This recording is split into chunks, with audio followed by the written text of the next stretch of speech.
Hello, my Aloha tribe, and welcome to the Aloha Perspective. Happy Wednesday. It's hump day. Hump day, hump day, hump day. Anyways, it's hump day. So today is Self-Care Wednesday, and it's also card number 24 of getting into self-awareness or getting into the vortex. So let's see. I'm going to start with the vortex cards first. But while I wait for some people to come on, I'm going to share something I got for Christmas, which I am totally in love with. And then we'll jump into the self-care after, because it's some interesting tips that I was looking up last night and thought, ooh, this would be great for self-care. So anyways, my friend Heidi got these for me, my little bag of sweary affirmations. My little bag of sweary affirmations. I love it. These were killing me when I went through them. So these are them. And I'm just going to shuffle some of them and we'll just see what happens, see what comes out. So anyways, let's see. They're freaking hilarious, but please be warned, they have sweary words in them. So, let's see, one more shuffle and see what comes out. All right, nothing. So the first one, breathe in the good shit, breathe out the bullshit. Breathe in the good shit, breathe out the bullshit. So... oh, I messed up my nails. Sorry. Anyways, breathe in the good shit, breathe out the bullshit. So I love that. And I am my own best friend. Other people are total dicks. I am my own best friend. Other people are total dicks. There was one in here that just cracked me up. Let me see if I can find it.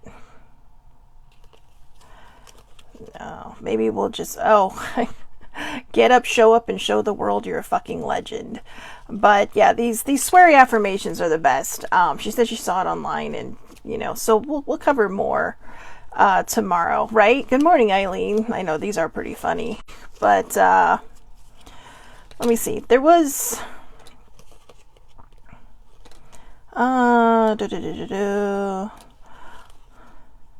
oh, this is one of my favorites. Not loving myself is total bullshit. So they're really, really awesome. So anyways, like I said, we're going to get into the self-awareness / vortex cards first, and then I'm going to jump right into self-care, which is 6 things that you could do for self-care. So that are more tuned into the dinged up mental health than anything else. But let's start with this one. Others' opinions are less important than my personal guidance system. Others' opinions are less important than my personal guidance system. I really, really like this. We kind of talked about this a little bit yesterday. So, you did not intend to use the opinion of others to measure against your beliefs, desires, or actions in order to determine the appropriateness of them. Instead, you knew, and still remembered, long after you were born, that it was the relationship between the opinion or knowledge of the source within you and your current thoughts in any moment that would offer you perfect guidance in the form of your emotional guidance system. So your EGS, your emotional guidance system. So again, if others' opinions are less important than my personal guidance system. So basically what this card is saying is comparison is stupid. I mean, it really is. The best way to be you is to be you, not to be someone else, not to be the person next door, not to be the person, that just entered the family, like maybe if somebody brought someone new in. It's just to be you. People love you for you. People love you for your style. People love you for whatever it is that you do. And the minute we try to be better than somebody else, it's where we trip ourselves up. The minute we try to outshine somebody else, it's where we trip ourselves up. There's always going to feel like there's somebody around you that just exudes this thing that makes them seem so much brighter, so much shinier. And a lot of times it's simply this. It's confidence. When you have confidence in yourself, when you believe in yourself, when you do all these magical, wonderful things that make you feel good, you're going to be surprised how people start to look at you. Your clothes may not change, your hair may not change, your makeup may not even change, or whatever. You may grow a beard if you're a guy, or whatever, Anything on the outside may not change. But what starts in here can make everything else on the outside look different, because you hold yourself higher. You let off this energy of that kind of just draws people in, wants people, that brings people in that want to be around you. And we lose that when we start comparing ourselves.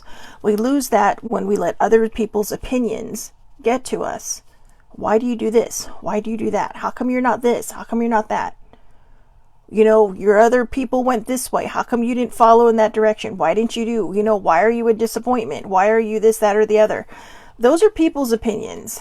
Nobody knows, the crap that you've been through in your life. Nobody knows why you made the choices you made. Unless, of course, you tell them. But my point is, the one person whose opinion should matter the most to you is your own. What you think of yourself really kind of determines how other people see you. If you think lowly of yourself, you're just going to put out that energy, and you're going to wonder, well, why doesn't anybody love me? Why doesn't anybody care about me? Because you don't. The one opinion that matters the most in this whole entire world about you is your opinion of you. And if you want to have a better opinion of yourself, you have to start being kinder to yourself. Sweary affirmations are a great start, right? Here's one. I am more than worthy. I am a fucking warrior woman. Okay? I am more than worthy. And yet, somewhere out there is somebody walking out their door, who feels great and confident today. They're like, yeah, today's going to be a great day. I'm really loving myself. And somebody may say something that upends them. And maybe their self-love isn't that strong. Maybe they've had a bad morning and thought, I'm going to turn this around. I'm going to think this, that, or the other. And something's just trying to tear them down. So there's two ways you can go with that. You can say, you know what? Screw them and their opinion, because I feel like a champion today. Or you can sit there and go, oh, man, that sucked. That just took the wind right out of my sails.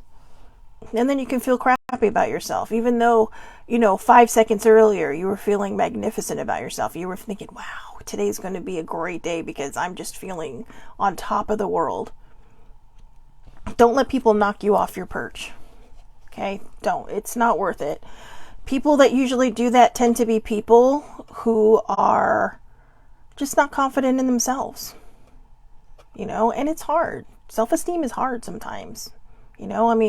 For some of us, it's a challenge to find that thing that we love about ourselves, because, maybe those things were ripped away from us. That knowledge that we're amazing might have been ripped away in some way, shape, or form. Maybe through relationships, maybe through trauma, maybe through, upbringing. It depends. Everybody's situation is different, and we have to lean into the fact that how we feel about ourselves really is the most important opinion of all. So again, others' opinions are less important than my personal guidance system. You did not intend to use the opinions of others to measure against your beliefs, desires, or actions in order to determine the appropriateness of them. Instead, you knew and still remembered long after you were born that it was the relationship between the opinion or knowledge of the source within you and your current thoughts in any moment that would offer you perfect guidance to the form of your emotional guidance system. So again, if somebody tries to upend you, don't let them. Listen to you. Listen to your emotional guidance system, your personal guidance system, your little internal GPS that says, they may be making that wrong turn, but we are not going there. We are not making a U-turn. We're going to keep going forward, and we're going to keep feeling great about ourselves. Because like I said, there's always going to be somebody out there that will try to tear us down, whether it's intentionally or unintentionally, and I think when people try to tear people down, it's probably always intentional. But when I say unintentionally, a lot of times I think it's just somebody subconscious. Like maybe they're feeling so shitty inside that, they don't want to feel alone. So they try to tear somebody else down. But you know what? Sometimes when that happens, instead of letting somebody bring you down, just say, well, thank you for your opinion. And are you doing okay? And sometimes that will either upend them. It might piss them off because you're calling them out now. But if they say, well, what do you mean? Am I doing okay? Which is like, well, and if it's not normal for someone to be like that, just say, well, it's not normal for you to say things like that, you know? And sometimes it takes bravery because that can go in 9 different directions real fast and it can go south real fast. But sometimes too, when people are doing and making bad choices, it's because they're reaching out for somebody to notice. They're reaching out for someone to say, "Are you okay?" And a lot of times that's because people don't know how to ask for help. They don't know how to reach out. You know, my generation has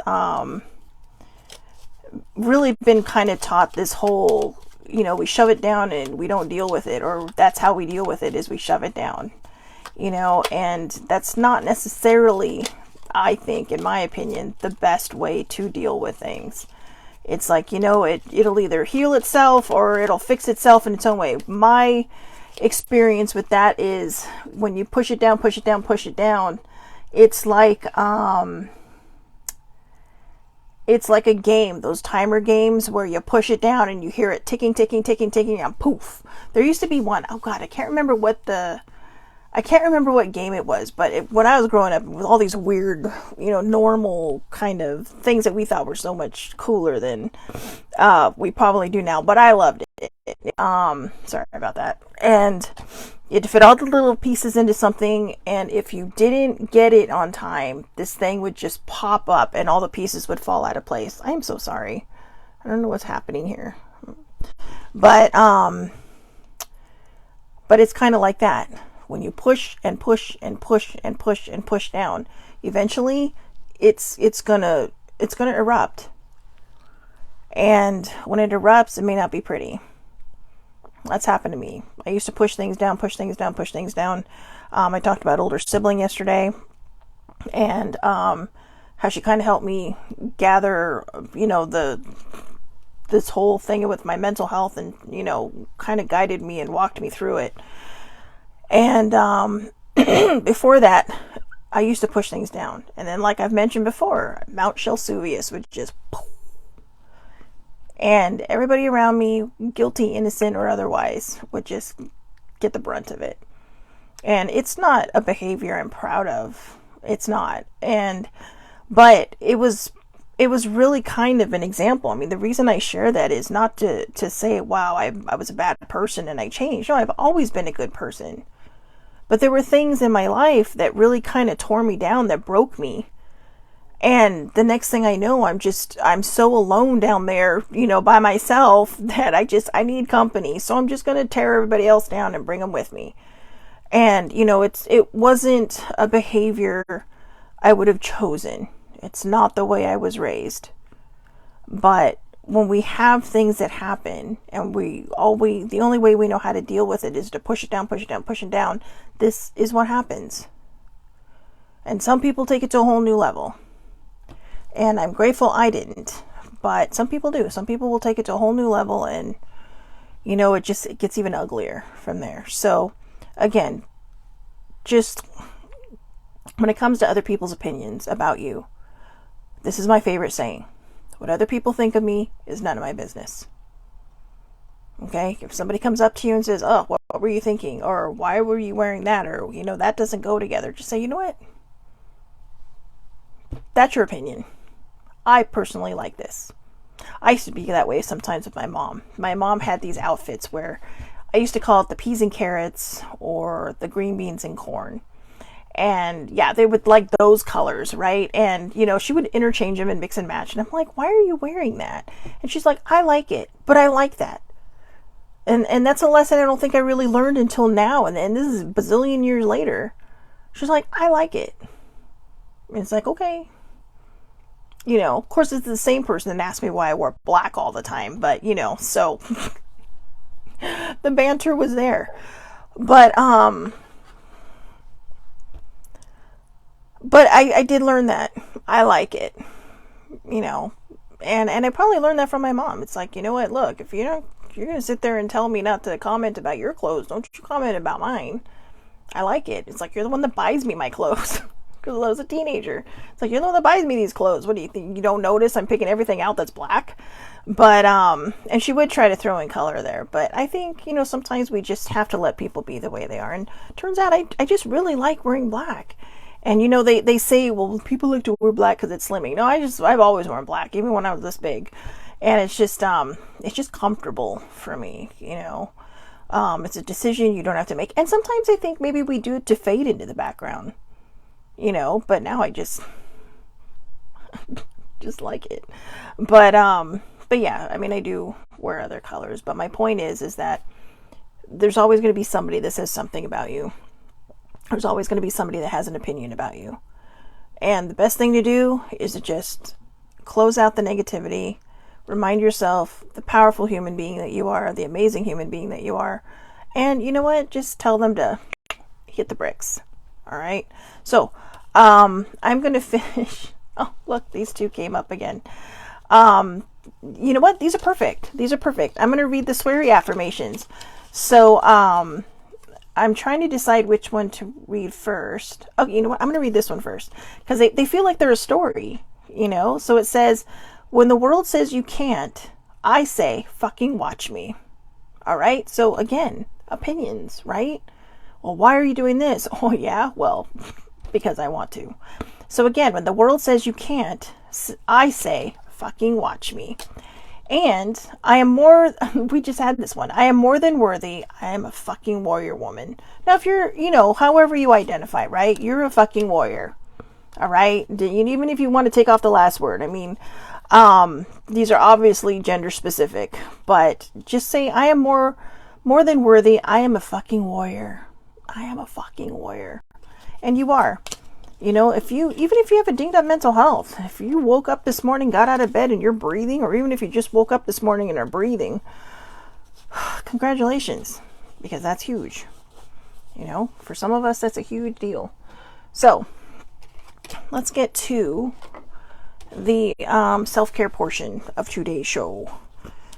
So yesterday, I had a lot of epiphanies. I mean, like a lot of epiphanies. And one of them was, I ended up Googling last night, is it possible to be in a mental health spiral for 5 years?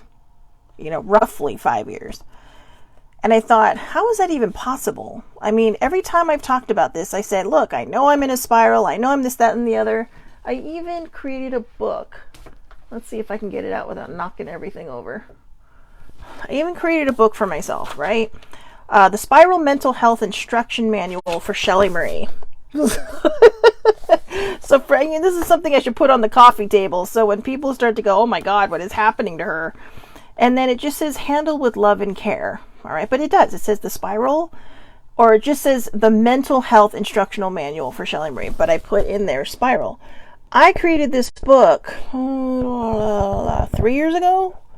Just around 3 years ago. All right. But apparently I've been in a spiral since before then. So I think to myself, how is it possible? Is it possible? And then I look around at some of the people I know and I think, wow, maybe it is. Maybe it's not really a spiral. Maybe it's just my brain. Maybe I need to really understand my mental health diagnosis better. I actually looked up major depressive disorder last night, and it turns out I thought I had run-of-the-mill depression. Turns out it is not. It is a pretty hairy thing. It's a pretty hairy diagnosis. And I think there are times in our life where, even this morning, I admit, I'm kind of all over the board right now, but I'm looking something up. But I admit, even this morning, I was cranky. And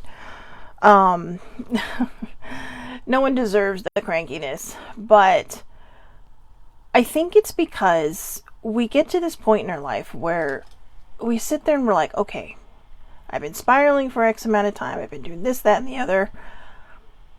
But then we have to admit that this is where we're at. We have to come to terms with the fact that this is where we're at. And that's not always easy. It's not always easy looking at yourself in the mirror and going, wow, okay, that's where I'm at, huh?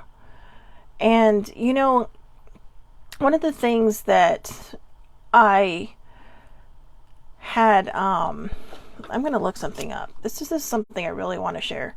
One of the things that I've struggled with is how people see people with mental health. And so on my website, I was reading this last night, and I put on here, my main focus is to help people on their journey by opening up my own mind to those who want to peek in. But I also put my hope for this website, Shell Bell in the Moment, is that by chronicling my journey through depression, the ups, the downs, the swirls, and the spirals, it will help people understand that we're not walking around with highly contagious moods. Okay, we're not, it's a mental illness, but it's not catchy. Instead, I want to show people that we who suffer from a dinged up mental health are just like everyone else, but that some days we have to try hard or just try really hard, period. But, we do know how to have fun. We do know how to get out there and be, even the life of the party. It's just some days we struggle, and sometimes we need to be forced to go to that party to be the life of the party. But once we're there, it's like, whoa, hey, this is exciting. This is great. And I think where I was struggling was the fact that when I looked up my diagnosis last night, I know you would say, well, you were diagnosed with this like 20 something years ago. Yeah. And about 10 years ago, I really started taking a little more notice of my mental health. And about 5 years ago, I really started doing something about it. And, yeah, exactly. And again, that's the generation I grew up with. We don't talk about these things. And so for a lot of people who I think are Gen X, like me, I think a lot of us have pushed it down, pushed it away, and just, now it's all starting to come up and come out. And we're just kind of like, oh, fuck, how do I deal with this? And it can feel embarrassing.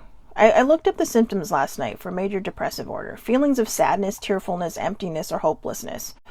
Angry outbursts, irritability, or frustration, even over small matters. Loss of interest or pleasure in most or all normal activities. Sleep disturbances, including insomnia or sleeping too much. Tiredness and lack of energy, so even small tasks take extra effort. That has really been a sticking point for the last few months. And my house is starting to look that way. And, I used to feel embarrassed by that, but then I realized, what? This isn't something I asked for, but it is something I have to figure out how to get through. And, reduced appetite and weight loss, or my favorite, increased cravings for food and weight gain. That's where I'm at. Anxiety, agitation, or restlessness, slowed thinking, speaking, or body movements, feelings of worthlessness or guilt, fixating on past failures or self-blame, trouble thinking, concentrating, making decisions, and remembering things. Making decisions is a real hard one. Frequent or recurrent thoughts of death, suicidal thoughts, suicide attempts, or suicide. Unexplained physical problems such as back pain or headaches. Oh, look, I'm right there. Back pains and headaches.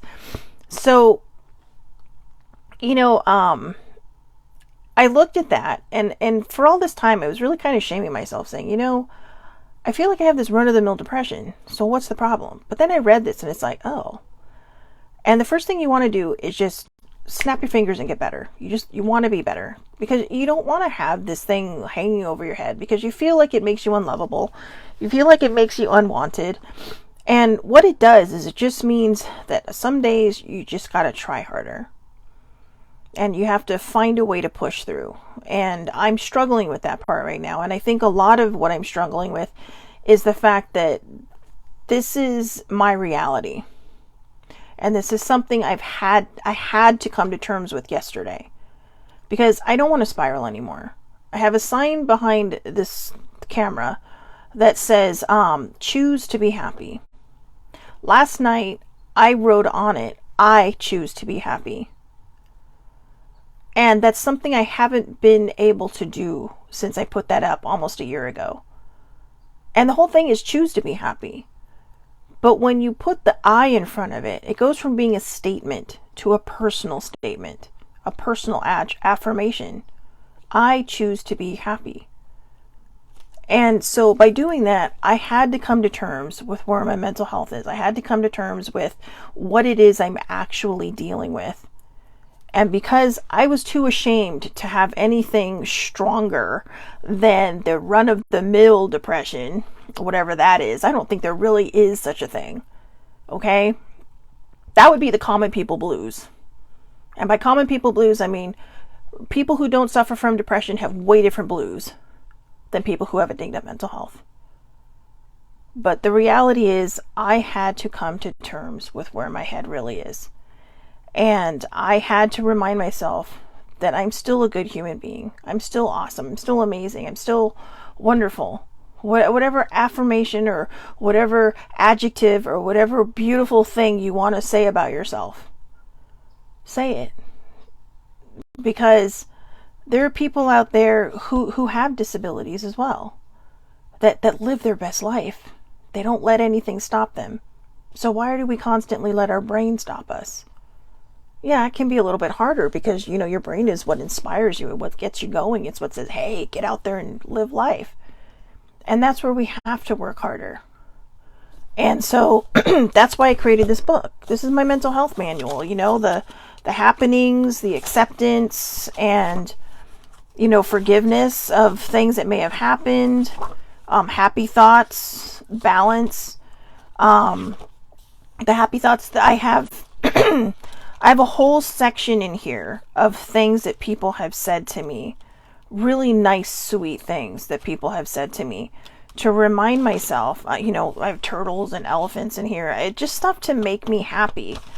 Deep breaths for 60 seconds, find peace, courage in the face of the unknown. And I have a little baby turtle there because, not every baby turtle makes it to the water. But there were all these things that I did, and then I just put this on the shelf and forgot about it. And the whole mental health instruction manual was basically for me. But I guess what I'm trying to say is, I really think that today's self-care thing that I'm about to go into it really kind of ties in to what we talked about in the self-awareness, getting into the vortex. The vortex is the core of your soul. And a lot of times we let other people's opinions, throw us. I did that. I was diagnosed with major depressive disorder 26 years ago. And what did I say? It was only about 5 years ago that I started doing something, really, really jumping in to do something about my mental health. And it was only yesterday that I really thought, I really got to understand this. I really got to see where I'm coming from and what I can do to push forward 26 years to now. And I don't want other people to go through that.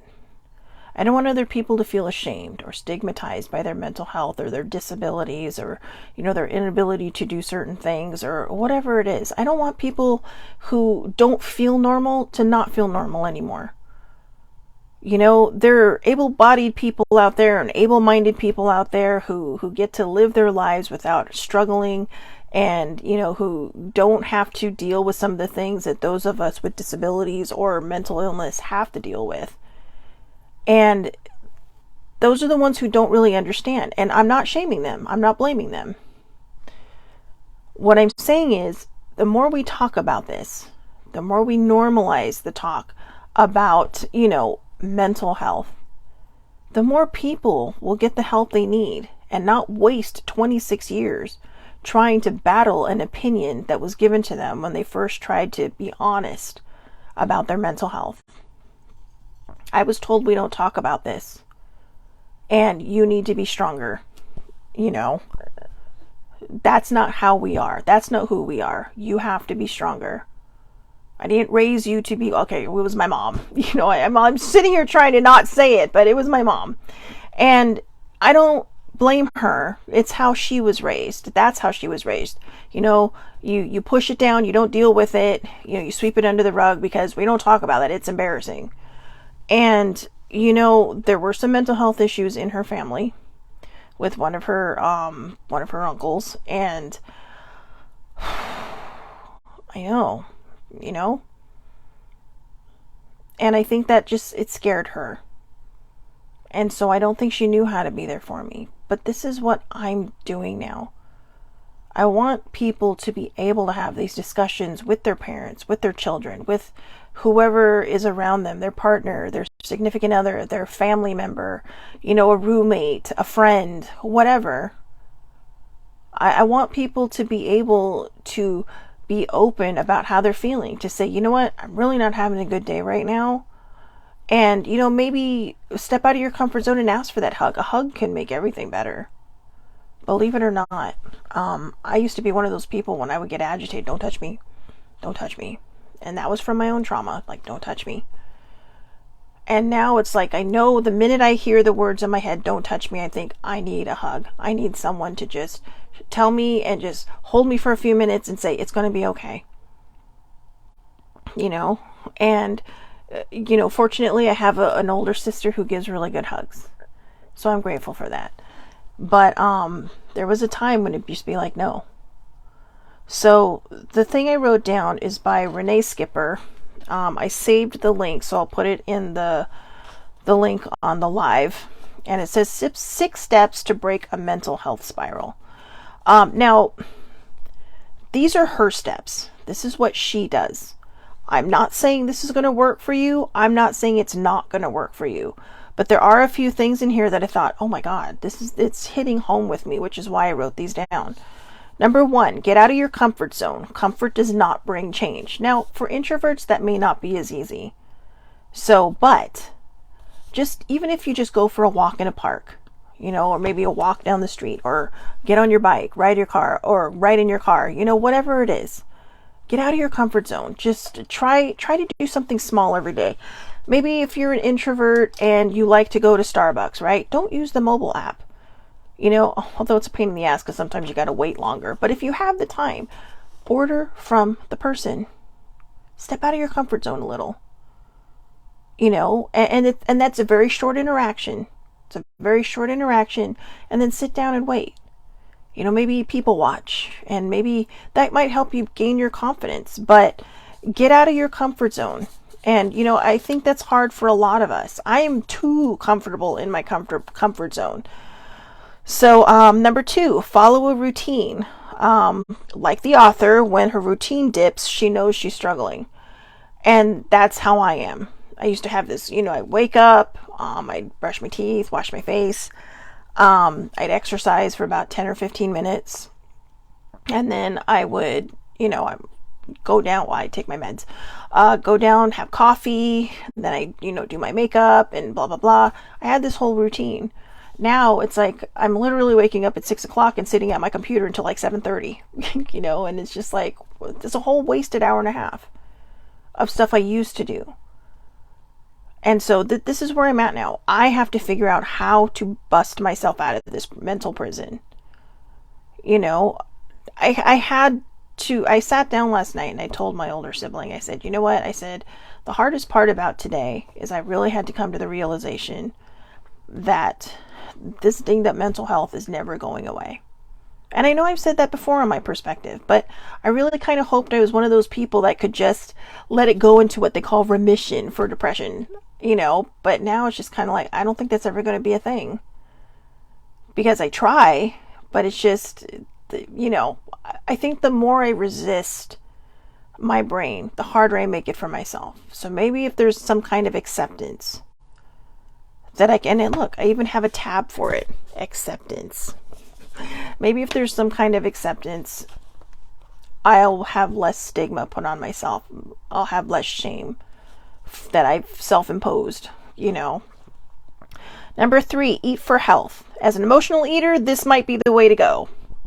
But when they say eat for health, it's like, you know, there are some people who just, we're emotional eaters. We feel this void. We feel this emptiness we feel inside. And it's just kind of like, oh my God. You know, but if you eat for health, then you know you're going to eat again, and you might start better patterns. And that doesn't mean you can't go back and have some of the things that you like, but it means you're not going to have them every day, like it's going to go out of style, or like you're never going to have it again. Number 4, connect with your body, get the oxygen flowing. You know, put on some music, dance your ass off, do, you know, whatever, you know, go for a walk, go for a bike ride.